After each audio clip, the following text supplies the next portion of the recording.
வணக்கம். நம்ம வழக்கம் போல ஜோதிடத்துல இன்னைக்கு யோகங்களை பத்தி பார்ப்போம். ஜோதிட சாஸ்திரம் பல விதமான யோகங்களை உள்ளடக்கி வச்சிருக்கு.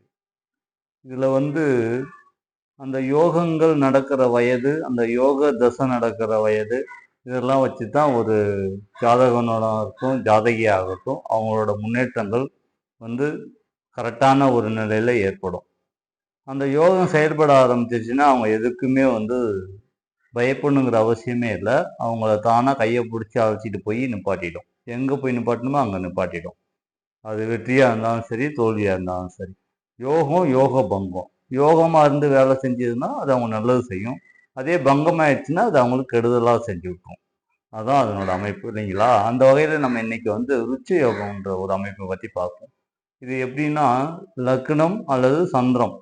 சந்திரன் என்ற ராசி லக்னத்திற்கு அல்லது சந்திரனுக்கு கேந்திரத்துல செவ்வாய் இருக்கணும். பாவ கிரகங்கள் சம்மந்தப்படக்கூடாது. செவ்வாய் என்பவரே பாவ கிரகம் தான்.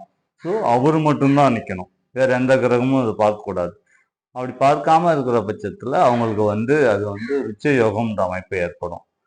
இந்த அமைப்பினால அவங்க என்ன நடக்கும்னா, அதாவது வாலிப வயதிலையோ அல்லது படிக்கிற வயதிலையோ அவங்க அந்த செவ்வாய் தசையோ அல்லது லக்னாதிபதி தசையோ செவ்வாயை பார்த்த கிரகத்தோட தசையோ நடந்ததுன்னா அவங்க எண்ட் ஆஃப் அந்த 7 வருடம், அந்த செவ்வாய் திசையோட அமைப்பு 7 வருடம். அந்த 7 வருடமும் அவங்க அந்த எந்த படிக்கிற வயசா இருந்தால் கரெக்டாக கொண்டு போய் நிப்பாட்டிடும், படிப்பை முடிக்கும். ஒரு வேலை தேடுற வயசா இருந்தால் கரெக்டான ஒரு வேலையை அமைச்சிடும். அதுதான் ரிச்ச யோகந்த அமைப்பு. மறுபடியும் சொல்கிறேன், லக்கினத்திற்கும் சந்திரன் என்ற ராசிக்கும் கேந்திரத்தில், அதாவது 4ஆம் இடம், 7ஆம் இடம், 10ஆம் இடம் இந்த அமைப்பில் இருக்கணும். இருந்தால் மட்டும்தான் அது அமையும். சந்திரன் கூட சேர்ந்து இருந்து அது வேற அமைப்பா ஏற்படுத்தும். இதற்கு பேர் தான் ருச்ச யோகம்னு சொல்லுவாங்க.